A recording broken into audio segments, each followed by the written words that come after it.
ওদিকে রই রই বিড়ালের পোস্টার ছিঁড়ে ফেলার অভিযোগ। কোকড়াঝাড়ে রই রই বিড়ালের পোস্টার ছিঁড়ে ফেলার অভিযোগ। রাতে কোনো দুষ্কৃতী সিনেমার পোস্টার ছেঁড়ার অভিযোগ তাদের বিরুদ্ধে।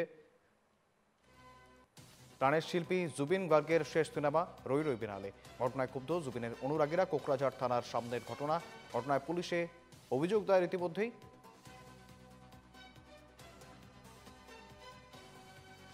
আমরা জানাচ্ছিলাম কোকড়াঝাড়ে ছবি মুক্তির আগে বিতর্ক। রই রই বিড়ালের পোস্টার ছিঁড়ে ফেলার অভিযোগ কিছু দুষ্কৃতীর বিরুদ্ধে। রাত্রে কোনো দুষ্কৃতীর দল ইতিমধ্যে পোস্টার ছিঁড়েছে এমনটাই অভিযোগ, এবং এই পোস্টার ছেঁড়া কেন্দ্র করে কোকড়াঝাড় থানার সামনে ইতিমধ্যেই বিক্ষোভ, এবং পাশাপাশি থানায় অভিযোগ দায়ের জুবিন অনুরাগীদের।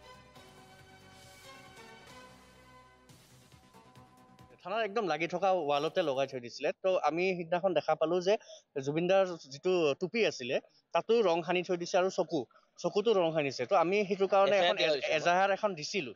তো প্ৰশাসনে আজিলৈকে সেইটো লৈ পেলাই একো বিধিত ব্যৱস্থা লোৱা নাই। চ' আমি বিচাৰোঁ যে সেইটোৰ ওপৰত বিধিত ব্যৱস্থা এটা লওক, আৰু আজি যিখিনি মানে বেয়া কাম কৰিছে, সেই বেয়া কামখিনি বহুত বেয়া লাগিছে। কাৰণ আমি নিজে কষ্ট কৰিছোঁ, আমি প্ৰমোশ্যন কৰা নাই। আমি প্ৰমোশ্যন কোনো সামাজিক মাধ্যমত কৰা নাই। আমি নিজে কষ্ট কৰি পেলাই সেইখিনি আমি প্ৰমোশ্যন কৰিছিলোঁ। প্ৰমোশ্যন নহয়, একচুৱেলি এইটো ক'ব নালাগে, কাৰণ আমাৰ যিটো আৱেগ জড়িত হৈছে।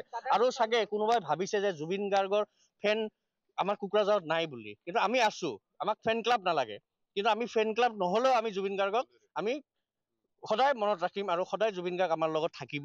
সেইটো কাৰণে আমি দাদাৰ কাৰণে আমি কৰিছোঁ আৰু কৰি যাম, আৰু ভৱিষ্যতেও কৰিম।